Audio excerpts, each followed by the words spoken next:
ग्राम संसार कार्यक्रम सुनने वाले सभी श्रोताओं को राम राम। तो शीतल, आज के बेहद खास कार्यक्रम है हमारे ग्रामीण भाई बहनों के लिए, और आज हमारा विशेष प्रायोजित फोन इन कार्यक्रम गन्ने की पाठशाला है और इसके प्रायोजक हैं इंडियन पोटाश लिमिटेड। खेतों में जब पॉलीहेलाइट डाली जाएगी, आवश्यक तत्वों की कमी दूर हो जाएगी, मिट्टी की उर्वरता इससे बढ़ती जाएगी। आईपीएल की पॉलीहेलाइट, आईपीएल की पॉलीहेलाइट, फसलों की जड़ और भी गहरी होती जाएगी, मजबूती के कारण फसलें गिर नहीं पाएगी, फसलों की उत्पादकता को खूब बढ़ाएगी, किसान भाइयों के जीवन में खुशियां आएगी। आईपीएल की पॉलीहेलाइट, आईपीएल की पॉलीहेलाइट। मिट्टी की उर्वरता एवं फसल उत्पादन में अद्भुत वृद्धि के लिए प्रसिद्ध बहुपोषक प्राकृतिक उर्वरक आईपीएल की पॉलीहेलाइट, समझदार किसानों की पहली पसंद। आईपीएल की पॉलीहेलाइट। तो श्रोताओं, जैसे कि गन्ने की पाठशाला हमारा प्रायोजित कार्यक्रम है और इसका विषय है गन्ने की फसल में समसामयिक, और ये एक बहुत ही महत्वपूर्ण विषय है और जिसके लिए हमारे स्टूडियो पर गन्ना विशेषज्ञ भी आ चुके हैं।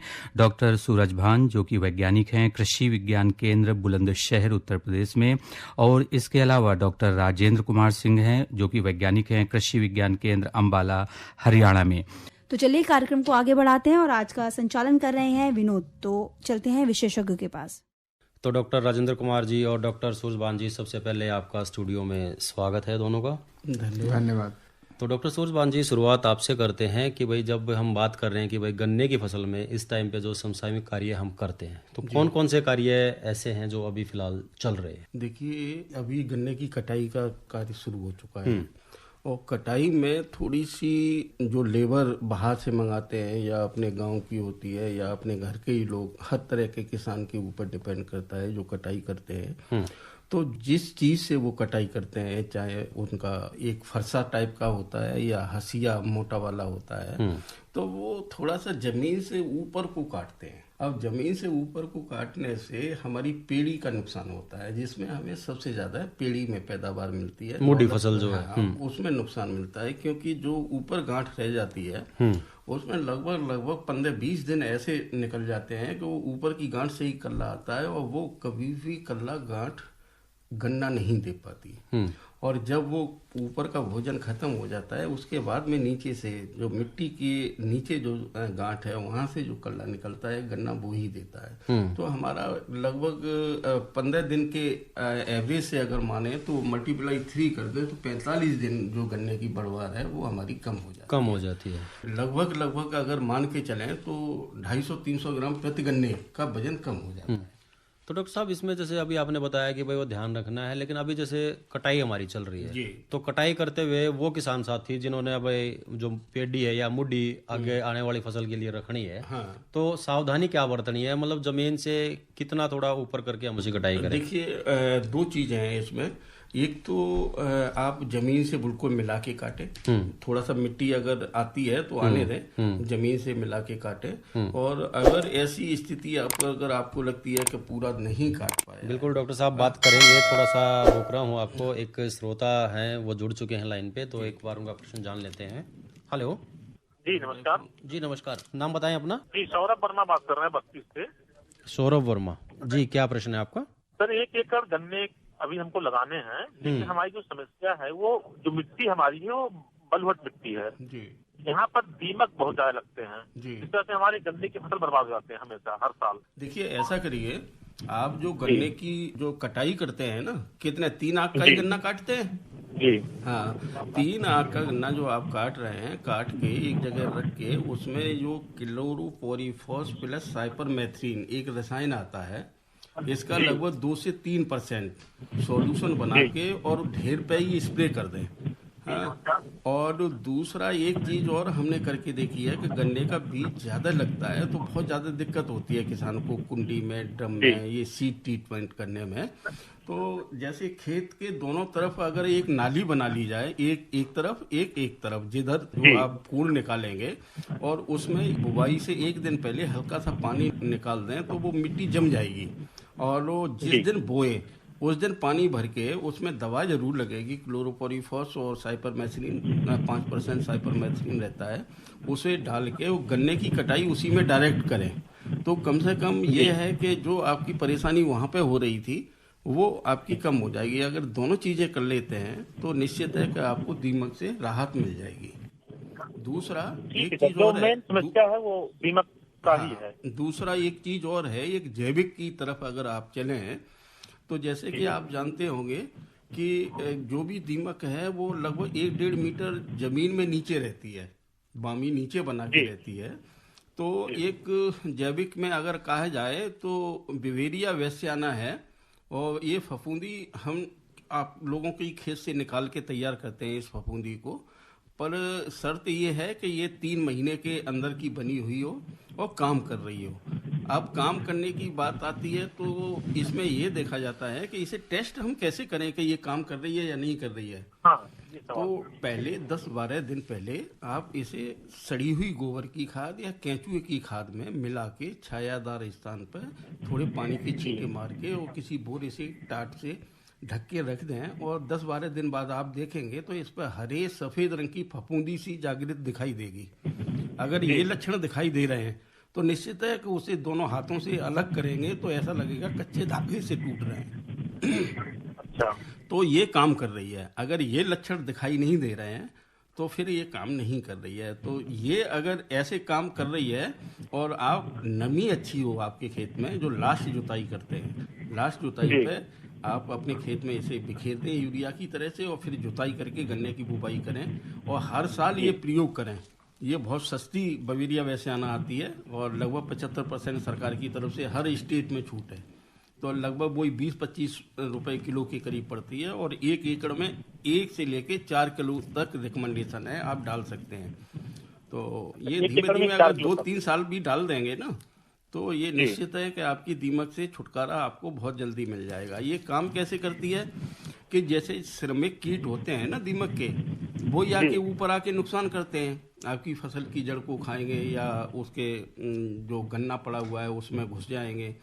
और ये बवेरिया वैश्याना है, ऐसे कीड़े जिनकी त्वचा दीमक जैसी होती है, कोई भी हो, चाहे सफेद गिडार हो चाहे दीमक हो, तो ये उसमें लग जाती है। क्या रीजेंट का भी इस्तेमाल कर सकते हैं? रीजेंट का कर सकते हैं परंतु वो इतना असर नहीं करेगी। ये जो बवेरिया वैश्याना या मेटारिजियम, एक और आती है मेटारिजियम, वो भी इसी तरह से इस्तेमाल होती है। इनका काम ये है कि उस कीड़े में खाज खुजली पैदा कर देना, और खाज खुजली पैदा करने का मतलब है कि उसमें छुआछूत का रोग, और छुआछूत का रोग जब ये ऊपर से भोजन करके अपना पेट भर के नीचे रानी मक्खी है उसके लिए अगर ये भोजन लेके जाएगी तो वहाँ पे जिससे मिलेगी इसके वायरस उसमें लग जाएंगे और छुआछूत जैसे कि आप कहते हैं कोड एक दूसरे को लग जाए या खुजली हो जाए, किसी के खाज हो जाए, एक दूसरे के लग जाए, तो उस तरह से पूरे परिवार में फैल जाएगी। और धीमे धीमे हर साल आप करेंगे और अगर हो सके तो गन्ने के खेत में जब गुड़ाई करते हैं, लास्ट गुड़ाई करते समय भी अगर इसका प्रयोग कर लिया जाए तो भी ये और ज्यादा अच्छा काम करती है। बिल्कुल उम्मीद है उनको मतलब जवाब मिल गया होगा उनके प्रश्न का। तो डॉक्टर साहब बात कर रहे थे कि भाई मोटी जो फसल हमें लेनी है तो कटाई जो हम करें उसमें क्या सावधानी बरतें कि जमीन से कितनी दूरी रखें उसकी? देखिए, कटाई से बिल्कुल मिला के करते हैं, बिल्कुल जमीन के स्तर से मिला के ही कटाई करनी चाहिए। और फिर अगर ऐसा लगता है कि कहीं हमें ऐसा लग रहा है कि 25% या 50% हमारे जो गन्ने की नीचे की गांठें होती हैं बहुत नजदीक ऊपर हैं, अगर 2-4 सेंटीमीटर भी ऊपर हैं, तो जैसे हैरो आता है, हैरो की तरह से ही एक यंत्र आता है गन्ने की कटाई जो पेड़ी छोड़ते हैं उसके लिए, तो हैरो सीधे मिट्टी में चलता है, ये ऐसे चलता है। तो जितने भी मिट्टी में फिर वो आपकी मेड़े वेड़े होगी वो सब खत्म हो जाएंगी और मिट्टी से मिला के सभी एकदम खत्म कर देगा। मतलब वो दिक्कत आती है हैरो की तरह ही है ये, बिल्कुल सीधा जमीन में न जाके ऊपर उसके ऊपर चलेगा, हॉरिजॉन्टली चलेगा उसके अंदर। और उसमें एक दिक्कत आती है, जो पोगले छोड़ते हैं लोग, वो पोगले नहीं छोड़ पाएंगे क्योंकि पोगले भी खत्म हो जाएंगे वो जब उसमें घूमेगा तो।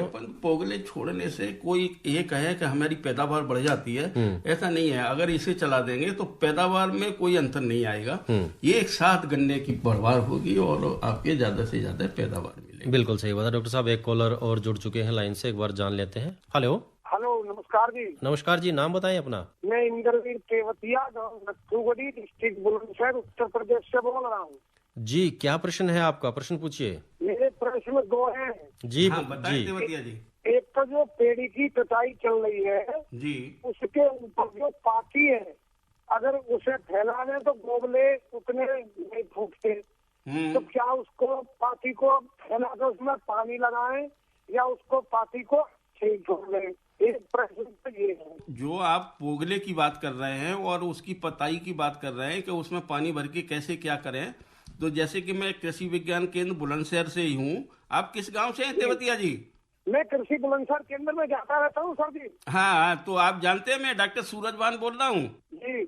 हाँ, तो आप ऐसा करें, हमारे यहाँ से मलचल ले जाएं और मलचल ले जाके उसे जो पत्ती हैं उसे कटाई कर दें उसकी, और कटाई करके और फिर उस पर कोई भी सड़ने के लिए, जैसे यहाँ पे गाजियाबाद में बायो फर्टिलाइजर है, ये भी टीका बनाते हैं, ICR भी टीका बनाता है, और डीकम्पोजर हमारे पास भी है।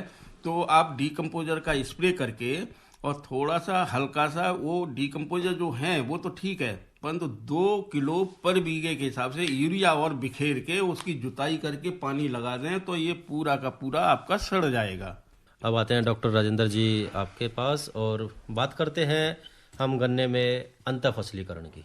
इंटरक्रॉपिंग भी हम करते हैं गन्ने के अंदर, तो क्या कुछ इस समय, जैसे अभी बात करी कि भाई हमने सरसों की फसल साथ में ली है, वहाँ भी उनको कोई समस्या आई है, या फिर कुछ किसान साथी ऐसे हैं जब आगे आने वाली जो फसलें हैं वहाँ पे भी मतलब क्या क्या फसलीकरण के लिए और कौन कौन सी फसल रिकमेंडेड है?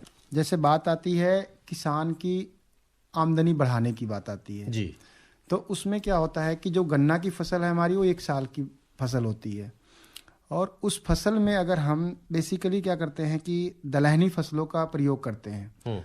अगर हम गन्ने के बीच में, गन्ना जब 2 लाइन बीच में जो जगह बच जाता है, उस बीच में अगर हम चने का, जैसे इस समय सीजन चल रहा है, या मसरी बोलते हैं, मसरी का सीजन चल रहा है, या सरसों की, जैसे आपने जिक्र किया कि सरसों की बुआई कर दी है, तो ये फसलें ऐसी फसलें हैं कि जब गन्ने की जमाव होगा, जमाव होने के बाद में जब उसकी जब पत्तियां आएंगी उससे पहले ये फसल तैयार हो जाएगी जी।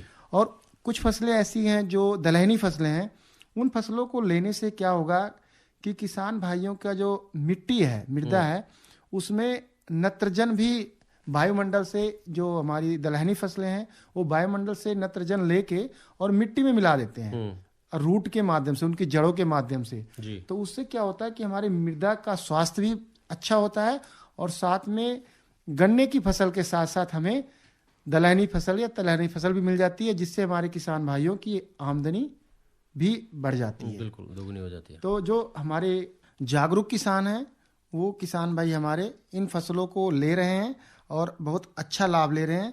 जैसा मैंने देखा कि हरियाणा में कुछ किसान भाई ऐसे भी हैं जो अंतर फसल में गेहूं की भी फसलें ले रहे हैं कि नीचे बुआई गन्ने की कर दी है और उसके बाद में गेहूं लगा दिए, तो गेहूं जब कट जाएगा उसके बाद में जब जैसे ही गर्मी शुरू होगी और गन्ने की जमाव हो जाएगा, और बहुत अच्छा उसका रिजल्ट मिला है, और जो उसकी उपज है काफ़ी अच्छी मिली है, जिसमें 2 चीज़ें और प्रबंधन किया जा सकता है। जो खाद है, जब हमारे किसान भाई ने खाद का प्रयोग किया गन्ने में, तो कहीं ना कहीं उस खाद का इस्तेमाल हमारे जो गेहूं की फसल है उसमें भी हो जाता है, तो इससे हमारे किसान भाइयों का ऑटोमेटिक आमदनी बढ़ती है। आय दोगुनी अगर करनी है तो एक फसल के साथ साथ जो दूसरी फसल है वो भी हमें इसमें जरूर ले लेनी चाहिए। देखिए, एक चीज और मैं अगर जोड़ना चाहूँ जी, तो जितने भी पुराने एज्ड के लोग हैं वो किसान भाइयों, आप उनसे पूछिए कि जो आपके घर में दादा बाबा हैं, तो वो पहले गेहूं और गन्ना दोनों ही साथ साथ लेते थे, और साथ साथ ही गन्ना के साथ में गेहूं और चना भी लेते थे। अब ये और हो गया है कि जैसे हमारे यहाँ पे ही हमने एक किसान तैयार किया है, राकेश सिरोही है बुलंदशहर में जी। उसने टमाटर है, बैंगन है, भिंडी है, आपका गेहूं है, चना है, जितनी भी चीजें सब्जियों की हो सकती हैं जो मार्च में खत्म हो जाती है वो सभी ले रहा है।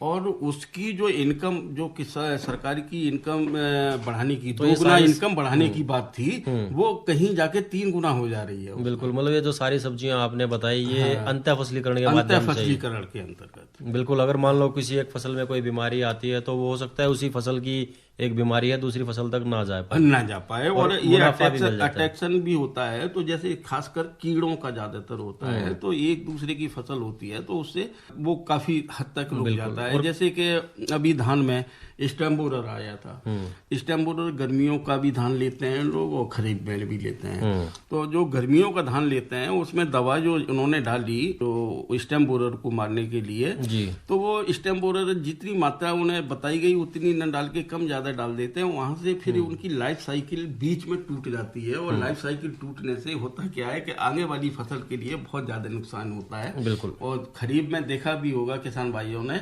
पिछली साल भी था, इस साल भी था कि स्टेम बोरर के लिए कोई भी रसायन काम नहीं कर रहा है। और ये समस्या हर साल तकरीबन इसमें आती चली जाती है। बिल्कुल सही कहा। तो डॉक्टर राजेंद्र जी बात करेंगे कि कौन कौन सी ऐसी नई किस्में हैं जो गन्ने में इजाद की गई हैं और ज्यादा पैदावार देने वाली किस्में हैं इस समय जो प्रचलन में आ रही, जैसा 0238 है। 0238 एक ऐसी किस्म थी जिसकी पैदावार बहुत अच्छी थी और किसान पुरानी किस्म 38 के नाम से जिसको भाई जानते थे जी, 238 के नाम से जानते थे। क्या होता है कि जब कोई किस्म, हमारे जो प्रजनक हैं, ब्रीडर हैं, वैज्ञानिक, वो जब कोई किस्म का निजात करते हैं तो थोड़े दिन के बाद में 2 साल 3 साल 4 साल के बाद में उसमें रोग और व्याधि आना शुरू हो जाता है। जब वो हमारी किस्में पुरानी होती जाती हैं तो समय के साथ साथ हमारे जो प्रजनक हैं वो किस्मों का निजात करते रहते हैं। उसमें वो ध्यान रखते हैं कि इस समय कौन से रोग का प्रकोप हमारे फसल पे ज्यादा हो रहा है जी। तो उस चीज को ही ध्यान में रखते हुए फसल की उपज भी बढ़े और साथ में जो रोग है, खास करके जो बीज के साथ में रोग आता है, उस बीज जनित रोग होता है, उसका कंट्रोल भी हो, उस किस्म को विकसित करने में ये खास ध्यान रखते हैं हमारे जो प्रजनक होते हैं। तो उसमें भी आज के समय में जो सबसे अच्छी वैरायटी है जिसका उत्पादन बहुत अच्छा है वो 14201 है। 14201 इसको जो है 0238 को ही मॉडिफाई करके जो है विकसित किया गया है। किसान भाई कहते थे कि भाई 38 बहुत अच्छी किस्म है, मिल नहीं रही है, बीमारियां ज्यादा आती है, तो उसी का एक अपडेटेड वर्जन है कि उसमें रोग को ध्यान में रखते हुए इस किस्म को विकसित किया गया है। इसका औसत जो उपज पाया गया है वो लगभग 95 टन 950 कुंटल प्रति हेक्टेयर पाया गया है। और साथ में किसान भाई को एक और समस्या का सामना करना पड़ता है कि कुछ ऐसी किस्में होती हैं जिसको चीनी मिल लेने से मना करती हैं, जिसको कहते हैं बहुत समस्या आती है, जिसको कहते हैं कि रिजेक्टेड। तो उसमें सबसे बड़ी समस्या ये होती है कि जो चीनी मिल है वो ये देखता है कि इस किस्म में जो चीनी की परसेंटेज है वो मिठास जो है, मिठास की जो मात्रा है, क्रिस्टल्स जो है वो कितने हैं। तो इसमें जो है वो चीनी की जो मात्रा है वो भी 18.6 जो है % पाई गई है। तो इस हिसाब से जो मील है वो भी इसको एक्सेप्ट कर रहा है और किसान भाइयों को उपज भी अच्छी मिल रही है। बात आती है कि किस्मों का चयन, किसान भाइयों को किस्मों का चयन करना बहुत महत्वपूर्ण है। बिल्कुल डॉक्टर साहब, बात करेंगे। एक और कॉलर है वो साथ में जुड़ गए हैं, जान लेते हैं क्या प्रश्न है उनका। हेलो। हाँ जी, नमस्ते। नमस्कार जी, नाम बताएं अपना। सत्यपाल, मुजफ्फरनगर से जी। सत्यपाल जी, क्या प्रश्न है आपका? डॉक्टर साहब ये बता रहे थे कि बबेरिया दीमक में और गिड़ार में काम कर रहे थे जी, और कौन सा कीड़ा जी जो हमारा? देखिए, बिवेरिया वैश्याना और मेटारिजियम, ये सफेद गिड़ार और आपकी दीमक या इससे मिले हुए ऐसे कीड़े जिनकी त्वचा बिल्कुल मुलायम होती है, जैसे सफेद गिड़ार निकलती है ना, बिल्कुल ही हल्का सा अगर दबाएं तो बिल्कुल पिचक जाती है उसकी त्वचा, ऐसे ही होता है दीमक का। तो ऐसे जितने भी कीड़े आते हैं आपके खेत में किसी भी फसल में, वो सभी को मारती है ये। और दीमक के लिए इसलिए ज्यादा कारगर है कि ये छुआछूत का जो रोग पैदा होता है ना, तो वो विवेरिया वैसियाना या मेटारिजियम से ही होता है। ये कोड़ जैसा रोग पैदा कर देती है, एक दूसरे में लगता है। और दीमक आपकी जमीन में 1 से 1.5 मीटर तक नीचे बामी बना के, जहाँ पे रानी मक्खी रहती है, बच्चे पैदा करती है, उसका काम होता है बच्चे पैदा करना, और सैनिकों का काम होता है अपना पेट भरना। और जो नीचे जो ऐसे कीड़े हैं जो ऊपर नहीं आ सकते, उनके लिए भोजन ले जाना। जब ये भोजन लेके ऊपर से नीचे जाएंगे तो निश्चित है कि वो फफूंदी उनसे भी टच होगी, भोजन वहां पे देंगे तो फिर ये सब के सब खत्म हो जाती है पूरी बामी। जब अगर रानी मक्खी खत्म हो गई तो दीमक का पूरा परिवार ही खत्म हो जाता है। ऐसे 1.5 मीटर तक बहुत सारे घर बने हुए होते हैं, जिसमें अलग अलग घर में एक रानी मक्खी रहती है जो हजारों बच्चे पैदा करती है। इसी तरह से सफेद गिडार है।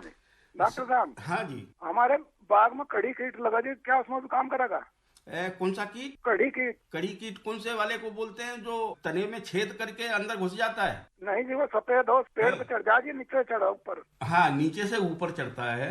देखिए बाग में आप जैसे ही फल टूट जाते हैं ना, किसका बाग है? आम का आज। हाँ, तो जब जुताई करते हैं तो उस समय इसका हर साल प्रचलन करिए, कम से कम साल में 2 बार तो जुताई करते ही है ना, एक फल से टूटने के बाद और एक फल आने से पहले। 2 जुताई करते हैं। उसी समय अगर मेटारिजियम या विवेरिया वैसियाना आप तो मुजफ्फरनगर के हमारी यूनिवर्सिटी से बनता है, ऑर्डर दे के बनवाएं। कोशिश ये करें कि जिस जमीन से निकाला जाए तो वो मेरठ की हो या मुजफ्फरनगर की हो, तो ज्यादा काम करेगा आपका, और ताजी बना होगा और अच्छा काम करेगा, और टेस्ट करना ही है आपको। तो ये डालें तो ये इस तरह के कीड़े सब खत्म हो जाएंगे। और जो सफेद आप बता रहे हैं जो कीड़ा लगता है, उसके लिए ग्रीस लगा देते हैं तने पे। हाँ, ग्रीस लगा दे, पन्नी बांधना, फिर भी चढ़ जा। हाँ, अरे नहीं, पन्नी मत बांधिए। अच्छा जी। हाँ, पन्नी बांधेंगे तो होगा क्या कि वो पन्नी के सारे चढ़ जाता है। तो आप हल्का से जो सस्ता आता है, जो किसी काम का नहीं है, ग्रीस जो मैकेनिकों के पास मिलता है, इकट्ठा करे रहते हैं, तो वो वाला ग्रीस लगभग 1 फुट की उसमें रेंज में आप लगा दीजिए, जमीन से लगभग 1 से 1.5 फीट ऊंचा। अच्छा जी। हाँ, तो जैसे ही जमीन से ऊपर जाएगा कीड़े सब उसी पर चिपक जाएंगे, ऊपर आपके चढ़ ही नहीं पाएंगे। बिल्कुल, उम्मीद है उनको उनके प्रश्न का उत्तर मिल गया होगा। डॉक्टर साहब, ये तो नॉर्मल सी चीजें हैं, जैसे अभी हम साफ सफाई का ध्यान रखते हैं। अगर जब हमारे पास समय होता है, जैसे आम के बागों की इन्होंने बात की कि भाई नीचे से हम ग्रीस वगैरह लगा के रोक सकते हैं, तो इसी प्रकार से जो हमारे गन्ने की फसल है उसको भी हम ध्यान रखते हैं कि भाई साफ सफाई जो है वो महत्वपूर्ण है। क्योंकि इस समय तो देखिए, हालांकि कीड़े बीमारियां हैं बहुत कम आते हैं, लेकिन फिर भी जैसे गिडार की बात हो रही है कि भाई पश्चिमी विक्षोभ के कारण जल्दी मतलब ये आ सकता है, इसके आसार ज्यादा रहेंगे। गिडार जो आता है उसकी क्या पहचान है और किन किन कारणों से अभी आ सकता है? देखिए, ऐसा है जैसे कि मौसम जो चल रहा है और मौसम के हिसाब से पॉल्यूशन भी बहुत ज्यादा है जी। बादल आपके छाते हैं, तो कुछ लोगों का कहना है कि कोहरा भी है हल्का सा, और सौंग ज्यादा है, ये पॉल्यूशन ज्यादा है, कोहरे की मात्रा तो कम है। अब वो प्रकृति ने कभी, आपने देखा होगा, प्रकृति कभी भी नुकसान नहीं पहुंचाती, सभी को संतुलित बनाती है। और संतुलन करने के लिए अभी 1 हफ्ते 10 दिन के अंदर पश्चिमी विभूत सक्रिय हो जाएगा। जैसे ही पश्चिमी विभूत सक्रिय होगा तो 100% बारिश आने के चांस ज्यादा रहेंगे। बिल्कुल सही कहा डॉक्टर साहब। तो डॉक्टर साहब, ब्रेक पे जाने से पहले हम बात कर रहे थे कि भाई इस समय गिडार जो आ जाता है, एक तो देखिए मतलब बेमौसम का कीड़ा बीमारी जब आ जाती है तो बड़ा मुश्किल हो जाता है फसल के लिए। तो क्या कुछ हम सावधानियां रखें और कौन कौन सी बीमारियां हैं जो इस समय किसान साथियों को ध्यान में रखनी है, बात करेंगे। लेकिन उससे पहले एक और कॉलर है जो जुड़ गए लाइन पे, तो उनसे उनका प्रश्न जान लेते हैं। हेलो जी, नमस्कार जी, नाम बताएं अपना। सुरेश पाल सिंह, बड़ौत बागपत। जी सुरेश पाल जी, क्या सवाल है आपका? ये डॉक्टर साहब अभी बता रहे थे गन्ने की वैरायटी 1401। 14201। हाँ जी, इसका बीज कहाँ से मिलेगा? ये करनाल में भी हमारा एक रिसर्च स्टेशन है गन्ना का, वहाँ पता कर सकते हैं आप। और एक लखनऊ में जो भारतीय गन्ना अनुसंधान है, वहाँ पता कर सकते हैं आप। दूसरा बागपत में भी तो मिल के पास में ये सप्लाई किया गया है। जी जी। तो इसकी पैदावार कितनी बता रहे थे? 950 कुंटल प्रति हेक्टेयर की इसकी पैदावार है। और ये संस्तुति किस्म है जिसको मील भी खरीद रही है और इसकी पैदावार भी बहुत अच्छा है। साथ ही साथ जो इसमें लाल सड़न की जो समस्या आती थी उसकी समस्या नहीं आएगी इसमें। दूसरे रोग के लिए भी ये प्रतिरोधी है। तो इस तरह से इस बीज का चयन करेंगे और ये बीज जो है हमारे उत्तर भारत के लिए सिफारिश की गई है। एक बात हो रहा है साहब जी, जैसे गन्ने की पाठशाला चल रही है, अब जो गेहूं की बुआई चल रही है इसमें भी ऐसी पाठशाला लगनी चाहिए, नई नई वैरायटी बता दीजिए किसान को। बिल्कुल बिल्कुल सुरेश पाल जी, आप सही कह रहे हैं और आपका जो प्रश्न है वो हमने ले लिया है और आपके माध्यम से हम कोशिश करेंगे कि भाई जो भी समाधान इसमें हो या फिर खाद है ना, लिक्विड भी मिला है, वो न लेपित करके वो सारी जानकारी मिल जाए तो ऐसे ही बहुत है। फिर देखिए अगले प्रोग्राम में इसे शामिल करेंगे। और जो गेहूं की बात आप कर रहे हैं तो इतना मैं बता दूं कि अभी ये गन्ने की पाठशाला है तो गन्ने पे बात कर रहे हैं, अगली गेहूं पे बिल्कुल। और इसके लिए भी अलग से प्रोग्राम जब हम शुरू करेंगे तो आपको जरूर फोन के माध्यम से या फिर अपने प्रोग्राम के माध्यम से आपको सूचना दे दी जाएगी। तो डॉक्टर सूरजभान जी, जैसे हम बात कर रहे थे गिडार की, तो क्या कुछ अभी सावधानियां हम रख सकते हैं? देखिए जो गिडार की थी, वैसे एक प्रश्न मेरे माइंड में अभी ये भी घूम रहा है सुरेश पाल जी का, जो गेहूं की बात कर रहे थे। तो गेहूं में जो वेराइटियों की बात कर रहे थे तो कोशिश ये करें किसान भाई कि बायो फोर्टिफाइड वेराइटियां आ चुकी हैं। गेहूं में भी हैं, आपके तिलहन में भी है, सब्जी में भी कई वेराइटियां आ चुकी हैं। पहले ये बायो फोर्टिफाइड वेराइटी हमारे पास नहीं थी, ज़्यादातर अमेरिका के पास थी। और जब हमने इन्हें रिलीज किया था तो अमेरिका भी इसका हैरत अंगेज मानता था कि लोग वैज्ञानिक कृषि के जो इंडिया में काम करते हैं वो भी कुछ अपने पास रखते हैं। तो काफ़ी कुछ इंडिया का नाम है। तो कोशिश है मेरी कि आपसे निवेदन है कि आप बायो फोर्टिफाइड वैरायटी जो आपकी गेहूं की मिल रही हो आपकी एरिया में, बिल्कुल वो लीजिए और इस पे काम कीजिए। बिल्कुल। और गन्ने की बात है कि नहीं डॉक्टर साहब आएंगे आपके साथ, लेकिन एक और श्रोता हैं वो जुड़ गए हैं अभी। हेलो, नमस्कार जी। नमस्कार जी, नाम बताएं अपना सर। सतीश कुमार बोल रहा हूँ सर। सतीश कुमार जी, कहाँ से बोल रहे हैं सतीश कुमार जी? भिवानी जिला जी, क्या प्रश्न है आपका? सर 30% मिट्टी खराब है तो काम दबो। 30% मिट्टी खराब वाली बात कर रहे हैं हमारे किसान भाई। जो हम रिकमेंडेशन करते हैं इंसेक्टिसाइड पेस्टिसाइड की और खाद की, उससे कहीं ज्यादा देते हैं और ज्यादा देने की वजह से मिट्टी का स्वास्थ्य खराब होता है। पहले हम कहते थे कि हर साल आप हरी खाद का प्रचलन करें, जो हमारी अघुलनशील अवस्था में जो पोषक तत्व तो हमारी जमीन में पड़े हुए हैं वो घुलनशील अवस्था में आके हमारी सीधी फसल को मिले और मिट्टी का स्वास्थ्य भी अच्छा हो। कम से कम हर साल नहीं डाल सकते तो हर तीसरे साल गोबर की खाद हमारे खेत में पहुंचनी चाहिए थी, वो किसान भाई नहीं डाल रहे हैं। ऊपर से हम ऐसा चाहते हैं कि कोई हमें ऐसा इंजेक्शन मिल जाए जो डायरेक्ट लगाए और पैदावार मिल जाए, उससे हमारी जमीन का स्वास्थ्य खराब हो रहा है। कृषि मंत्री जी का यही कहना था कि कोशिश करें कि इसमें न करें। अब बात आती है गन्ने की जी। तो गन्ने में देखिए जी अभी जो मौसम खराब चल रहा है, बहुत ज़्यादा पोल्यूशन है और प्रकृति से मेंटेन करने के लिए कि जो हम ह्यूमन बीइंग्स के लिए या जानवरों के लिए नुकसान न पहुंचाए, तो अक्सर कर इस सीजन में पश्चिमी विक्षोभ सक्रिय होता है। पश्चिमी विक्षोभ सक्रिय होता है तो 1-2 दिन बारिश होने के चांस रहते हैं और ये बारिश होती है, अच्छी बारिश होती है। और इसमें देखेंगे कि कुछ किसान भाई बहुत सारे जो धान की भी कटाई नहीं कर पाते हैं, बहुत दिनों तक लेट में जो धान लगाते हैं उनका कटता है, बहुत नुकसान हो जाता है उनको। तो ये बारिश होती है, इसमें जो सफेद गिडार है जिसे आप कहते हैं काला भौरा, जब आप देखते होंगे जब ये अपनी प्रौढ़ अवस्था में होता है तो भौरे की तरह से आपकी फसल पे या आपके जो गांव के आसपास या खेतों के आसपास जो पौधे होते हैं उस पर मड़राता हुआ दिखाई देता है। इसकी गिडार अंडों के रूप में पड़ी हुई है आपकी जमीन में। ये ज्यादातर मोस्टली 80 से 90% निकलने के चांस इसके होते हैं जून जुलाई की जो पहली बारिश होती है उसमें, परंतु वो अंडे पड़े हुए हैं और ये पश्चिमी वो सक्रिय होगा तो जैसे ही बारिश होगी तो बारिश होते ही ये लगभग 25 से 30% ये इधर भी निकल आते हैं। तो जैसे ही अंडे में से गिडार निकलेगी और आपकी मेड़ से शुरू, जहां से मेड़ है मेड़ में से ये अंडे पड़े हुए होंगे, क्योंकि इस कीड़े का स्वरूप यही है कि ये सख्त जमीन होगी, जो वैरल जमीन पड़ी होगी सख्त होगी। सख्त है आपकी मेड़, खाली जमीन जहाँ पे जुताई नहीं होती जी वो है, तो वहां पे अंडे पड़े होंगे इनके जमीन में, उसमें से गिडार निकलेगी और आपकी मेड़ की तरफ से गन्ने की जो फसल है खेत के अंदर वाले हिस्से की तरफ चलना शुरू कर देगी। और इसकी पहचान यही है कि आपके अगर नुकसान हो रहा है, पौधा कमजोर हो रहा है, पीला सा पड़ रहा है, मुरझा सा रहा है, तो वो मेड़ की तरफ से मुरझाएगा और वो अंदर को धीरे धीरे वो अंदर की तरफ चलता जाएगा। तो अगर ये ऐसा हो रहा है तो ये आप मान लीजिए कि सफेद गिडार आपके खेत में आ चुकी है और उसके लिए आपको इसका ट्रीटमेंट करना है। पहले तो 2 मीटर तक ही खेत के चारों तरफ अगर कर दें तो ये गिडार खत्म हो जाएगी, और 2 मीटर के साथ साथ में आप मेड़ पर भी वो दवा डाल दें तो ये गिडार खत्म हो जाएगी, तो आपका नुकसान खत्म हो सकता है। तो इसके बचाव के लिए हम क्या कुछ कर सकते हैं? जैसे आपने बताया कि भाई जो हमारी मेड़ है उसके चारों तरफ से मतलब अगर हम रोकथाम करें। देखिए, रसायन में जो सिस्टेमेटिक इंसेक्टिसाइड आपका सिस्टेमेटिक जो आपके पौधा में 2 मीटर तक स्प्रे कर रहे हैं, तो पौधा में भी वो सोख लिया जाए और जमीन के जरिए भी जड़ों में हो।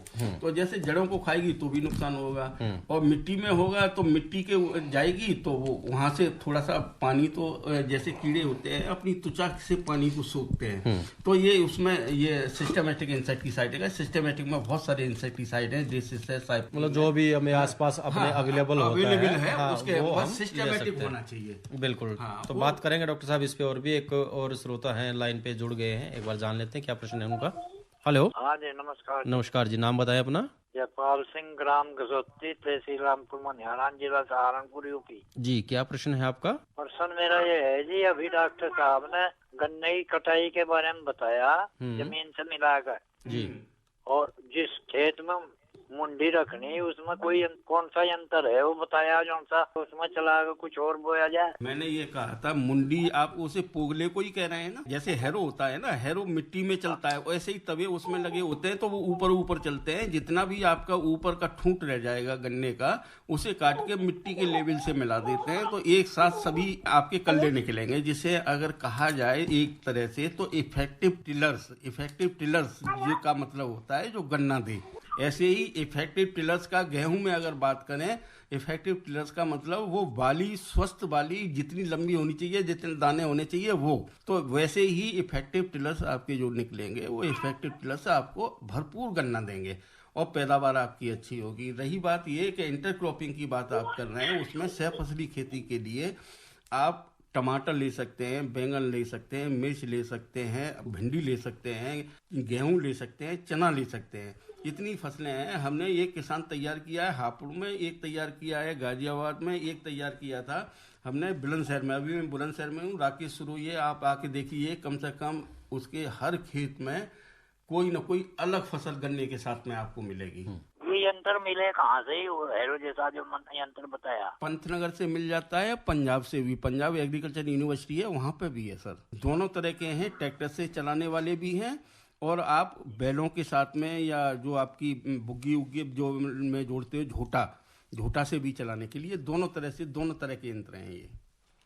छोटा यंत्र भी है छोटे ट्रैक्टर पर चलने के लिए? हाँ, छोटे ट्रैक्टर पर चलने के लिए भी है। बिल्कुल। और ये तो ऐसे यंत्र हैं आसपास, अगर आप देख लेते हैं मतलब किसी भी माध्यम से, जैसे व्हाट्सएप के माध्यम से आपने दूसरे किसान से मंगवा लिया है, तो लोकल जो आपकी लोहे की दुकान है वहां से भी आप बनवा सकते हो, बड़ी आसानी से बन जाते हैं। तो अभी हम बात कर रहे हैं डॉक्टर राजेंद्र कुमार जी आपसे कि भाई जो आने वाला समय, बसंतकालीन जो फसल है उसकी हमें तैयारी करनी है, तो कैसे हम तैयारी करें?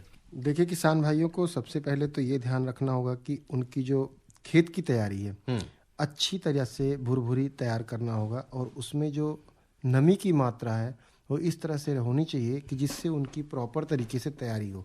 क्या होता है कि जब खेत में मिट्टी के कण होते हैं जो ढेले टाइप के हो जाते हैं, अगर वो भुरभुरी नहीं होते हैं तो वो अगर गन्ने के ऊपर पड़ते हैं तो एक तो होता है कि उसके अंदर हवा पास करता है तो उनकी जो नमी है बहुत जल्दी खत्म हो जाती है।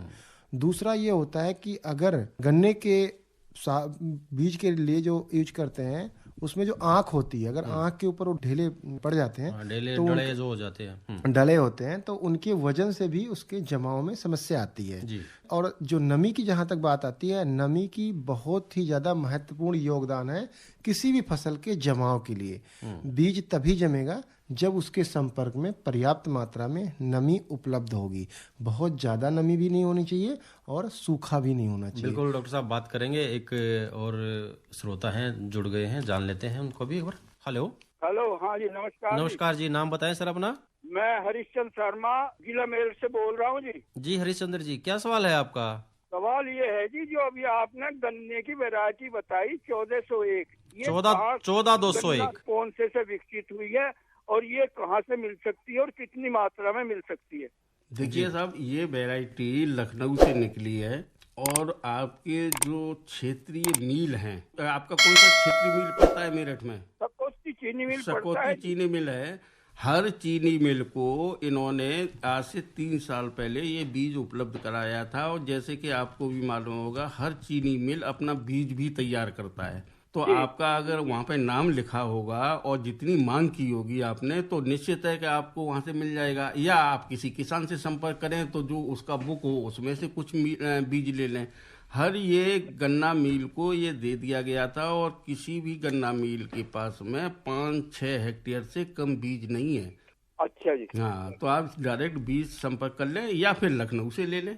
लखनऊ से तो काफी दूर पड़ेगा जी, ज्यादा दूर पड़ेगा। तो हाँ, ज्यादा दूर पड़ेगा, इसलिए आप मिल से ही संपर्क कर लें, ज्यादा ठीक रहेगा। बिल्कुल। और मिल के आसपास भी मिल भी आपको बता सकता है, जो किसान साथी वही वो जुड़े बता हुए सकते हैं। आप किसान साथी से वो सीधा वो आपका फोन नंबर या उनके जो एड्रेस है वो आपको मिल जाएंगे और वहां से जाके आप आराम से ले सकते हैं। ठीक है जी। तो डॉक्टर साहब बात कर रहे थे बसंतकालीन फसल की तैयारी की। खेत की तैयारी के लिए आपने बताया कि भुरभुरी होनी चाहिए, और अगर हम 1 एकड़ की बात करें तो बीज की मात्रा हमें कितनी चाहिएगी और कैसे उस बीज को, जो मृदा जनित रोग है या बीज जनित जो रोग है, उनसे कैसे बचाया जाए? बात आती है कि कुछ ऐसे रोग हैं जो मृदा जनित रोग हैं और कुछ रोग हैं जो बीज जनित है।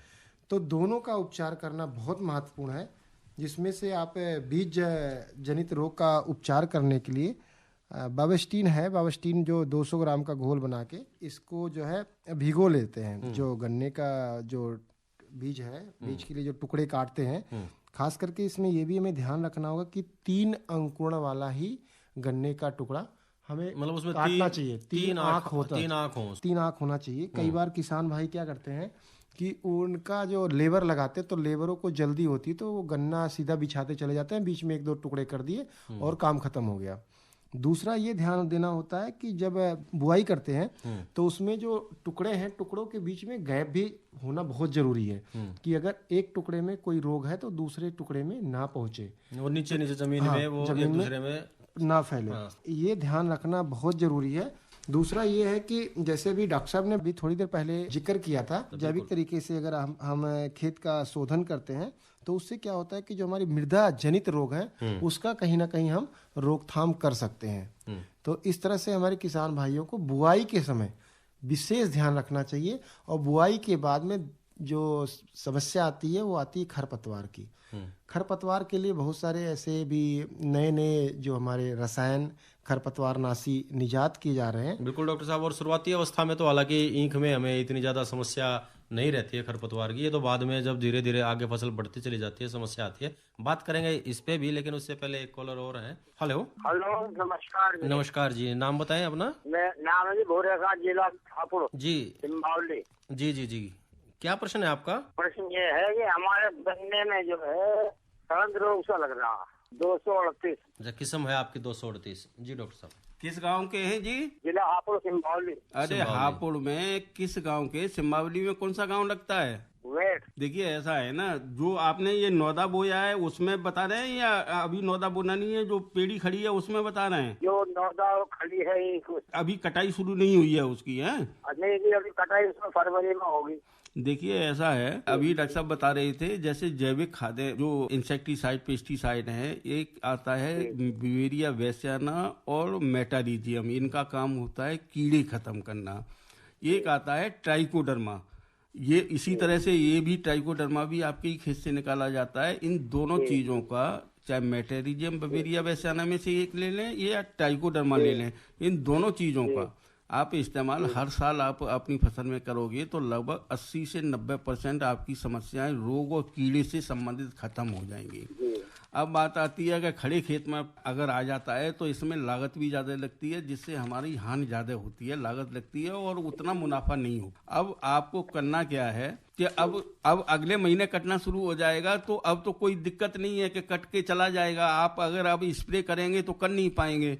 जब खेत आपका खाली हो जाए, इससे पेड़ी लें, पेड़ी के समय इसमें फफूंदी नाशक जितने भी जो भी सिस्टमेटिक आपकी फफूंदी नाशक मिले, जैसे कार्बन डाइजेम और मेटारिजेम वगैरह, ये इस तरह की चीजें होती हैं, स्टाम के नाम से मिलती है।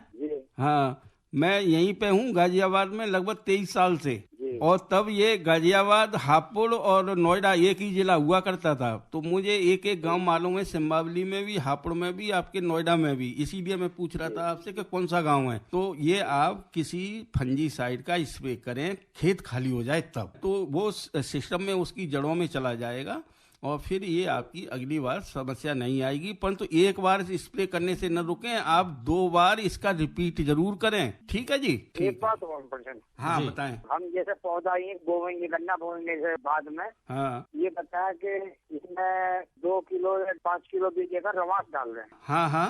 अब उसी को जो है उसका कीड़ा कम लगता है तो उसे उसी में छूट दें।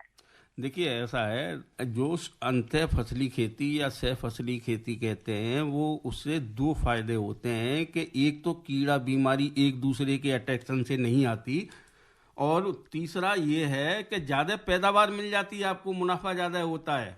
बिल्कुल डॉक्टर साहब, और इस पे हम बात भी कर चुके हैं और अभी थोड़ा सा ध्यान रखते हैं समय का। और डॉक्टर साहब, आप सूरजभान जी कृषि विज्ञान केंद्र बुलंदशहर उत्तर प्रदेश से, और आप डॉक्टर राजेंद्र कुमार जी वैज्ञानिक हैं कृषि विज्ञान केंद्र अंबाला हरियाणा से। तो आप दोनों आज स्टूडियो में आए, तो इसके लिए आपका बहुत बहुत धन्यवाद। धन्यवाद। तो श्रोताओं, आज का हमारा विशेष प्रायोजित कार्यक्रम गन्ने की पाठशाला, और इसके प्रायोजक थे इंडियन पोटाश लिमिटेड। खेतों में जब पॉलीहेलाइट डाली जाएगी, आवश्यक तत्वों की कमी दूर हो जाएगी, मिट्टी की उर्वरता इससे बढ़ती जाएगी। आईपीएल की पॉलीहेलाइट, आईपीएल की पॉलीहेलाइट, फसलों की जड़ और भी गहरी होती जाएगी, मजबूती के कारण फसलें गिर नहीं पाएगी, फसलों की उत्पादकता को खूब बढ़ाएगी, किसान भाइयों के जीवन में खुशियाँ आएगी। आईपीएल की पॉलीहेलाइट, आईपीएल की पॉलीहेलाइट। मिट्टी की उर्वरता एवं फसल उत्पादन में अद्भुत वृद्धि के लिए प्रसिद्ध बहुपोषक प्राकृतिक उर्वरक आईपीएल की पॉलीहेलाइट, समझदार किसानों की पहली पसंद। आईपीएल की पॉलीहेलाइट। तो इसी के साथ शीतल, अब हमारे इस कार्यक्रम का समय समाप्त हो रहा है। तो इस कार्यक्रम के प्रस्तुतकर्ता थे शिव नंदन लाल, और इसी के साथ अपने श्रोताओं से कहते हैं राम राम। राम।